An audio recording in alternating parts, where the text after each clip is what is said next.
মালদায় তৃণমূল নেতা দুলাল সরকার খুনের ঘটনায় ক্রমশই বাড়ছে ধৃতের সংখ্যা। বুধবার গ্রেপ্তার হয়েছেন ইংরেজবাজার শহর সভাপতি তথা হিন্দি সেলের জেলা সভাপতি নরেন্দ্রনাথ তিওয়ারি। স্বপন শর্মা নামে আরও একজনকে গ্রেপ্তার করেছে পুলিশ। এদিন আদালতে যাওয়ার পথে পুলিশের গাড়িতে বসে বিস্ফোরক দাবি তুললেন তৃণমূল নেতা নরেন্দ্রনাথ তিওয়ারি। বড় মাথাকে বাঁচাতে নাকি বলি করা হচ্ছে তাকে। কে এই বড় মাথা? কার দিকে আঙুল তুলতে চাইলেন তৃণমূল নেতা? উঠছে প্রশ্ন। নরেন্দ্রনাথ তিওয়ারির বিস্ফোরক দাবি ঘিরে জল্পনা শুরু মালদা জেলার রাজনৈতিক মহলে। বড় মাথার শিকার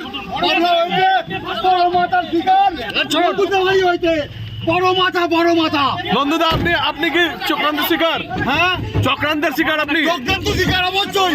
বড় মাথার শিকার হ্যাঁ, বড় মাথার শিকার বাংলা হয়েছে। আরও কিছু মাথা থাকতে পারে বলছেন নিহত তৃণমূল নেতা দুলাল সরকারের স্ত্রীও। আমার সন্দেহ অনেককেই হচ্ছে, সেটা পুলিশ আমার মনে হয় সঠিক বার করতে পারবে, বা তারা হয়তো সঠিক যে অপরাধী যারা তাদেরকে পুলিশই খুঁজে বের করবে। আমি বিশ্বাস রেখেছি, পুলিশের ওপরে ভরসা আছে। সাধারণ মানুষও দেখতে চাইছে কারা অপরাধী। সাধারণ মানুষেরও অনেক জিজ্ঞাসা রয়েছে, অনেক তাদের চিন্তা ভাবনা রয়েছে যে কারা করতে পারে, কী কারণে করতে পারে, সেটা পুলিশ বার করুক। আগেও নাকি দুলাল সরকারকে মারার হুমকি দিয়েছিলেন ধৃত তৃণমূল নেতা। নরেন্দ্রনাথ তিওয়ারির গ্রেপ্তারির পর প্রতিক্রিয়া ইংরেজবাজার পৌরসভার চেয়ারম্যান তথা তৃণমূল নেতা কৃষ্ণেন্দু নারায়ণ চৌধুরীর।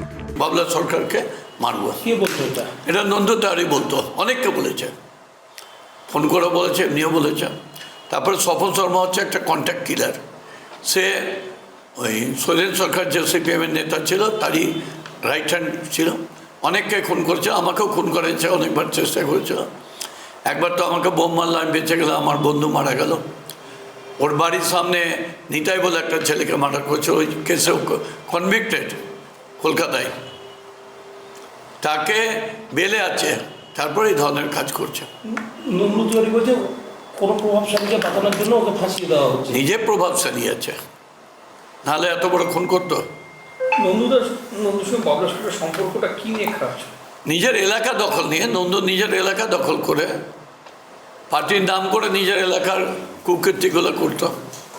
দুলাল সরকার খুনের ঘটনায় ধৃত নরেন্দ্রনাথ তিওয়ারিকে বুধবার আদালতে পেশ করে পুলিশ। দুপক্ষের সওয়াল জবাব শোনার পর ধৃতকে 3 দিনের পুলিশ হেফাজতের নির্দেশ দেন বিচারক।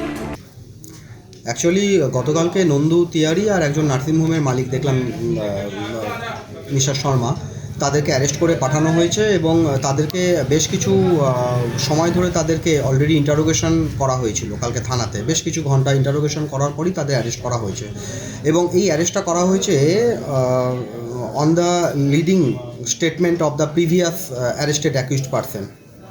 প্রত্যেকের লিডিং স্টেটমেন্টের উপর বেস করেই করা হয়েছে এবং এদের প্রত্যেকের ইনভলভমেন্সি কিছুটা এখনও প্রাইমা বেসি পাওয়া গিয়েছে এবং প্রত্যেকে they are interrelated to their phone connection, তাদের একটা কানেক্টিভিটি পাওয়া গিয়েছে। তো এই কানেক্টিভিটির জন্য তাদের ইন্টারোগেশন করা হয়েছে, তাদের সন্দেহ আর একটু ক্লিয়ার হয়েছে এবং তার জন্য তাদের অ্যারেস্ট করা হয়েছে। আজকে পুলিশ রিমান্ড নিয়ে গেছে, পুলিশ রিমান্ড 3 দিন গ্র্যান্ট করেছে লানেট কোর্ট সবটাই দেখে, এবং এই 3 দিনে আরও ইনভেস্টিগেশন প্রোগ্রেস হবে এবং 3 দিন পর কোর্টে তাদের প্রোডাকশন হবে। সেদিন আমি আরও একটু ক্লিয়ার করে আপনাদের বলতে পারবো। এবং কি নির্দেশ হলো? আমরা আজকে নরেন্দ্রনাথ তিওয়ারির হয়ে আমরা অ্যাপ্লাই করেছিলাম, ওনার হয়ে আমরা বেল অ্যাপ্লিকেশন করেছি এবং আমাদের সাবমিশন এটাই ছিল যে উনি এই ঘটনার সাথে জড়িত না এবং এই যে উনি ইনভেস্টিগেশনে উনি ফুললি কপারেশন করেছেন, এখনও কি করেছেন এবং উনি ফিউচারেও করবেন। আর ওনার এজটা দেখে এবং ওনার যে মেডিকেলি যে উনি আনফিট, যে ওনার যে হার্টের স্টেন বসানো হয়েছিল, করা হয়েছিল, ওইসব গ্রাউন্ডগুলো আমরা তুলে বলেছিলাম। তো 3 দিনের পিসি রিমান্ড চাওয়া হয়েছিল লার্নেট কোর্ট, ওখানে 10 তারিখ অবধি পিসি রিমান্ড অ্যালাউ করলো। বলছি, মেডিসিন কি অ্যালাউ করলো? মেডিসিনের জন্য অ্যালাউ করেছে। এটি কোন ভিত্তিতে ধরেছে ওনাকে? এটা একটা English Bazar PS case number 10/25 start হয়েছিল, ওই ইয়েতে ওনাকে স্পেসিফিক কোনো কমপ্লেন বা অভিযোগ ওনার? স্পেসিফিক ওনার এগেনস্টে কোনো কমপ্লেন বা কিছু নেই, উনি একটা ইনভেস্টিগেশনের সব ব্যাপারটা ছিল ইনভেস্টিগেশন। এখন প্রশ্ন, বড় মাথা বলতে কাকে ইঙ্গিত করতে চাইছেন অভিযুক্ত নরেন্দ্রনাথ? আরও কিছু বড় মাথার কথা বলে কাদের নিশানা করতে চাইছেন দুলাল সরকারের স্ত্রী? দুলাল সরকারের খুন কি মালদা তৃণমূলের শীর্ষস্তরের চরম গোষ্ঠীদ্বন্দ্বের পরিণতি? উঠছে প্রশ্ন। মালদা থেকে রুহুল আমিনের রিপোর্ট, ট্রাইব টিভি বাংলা।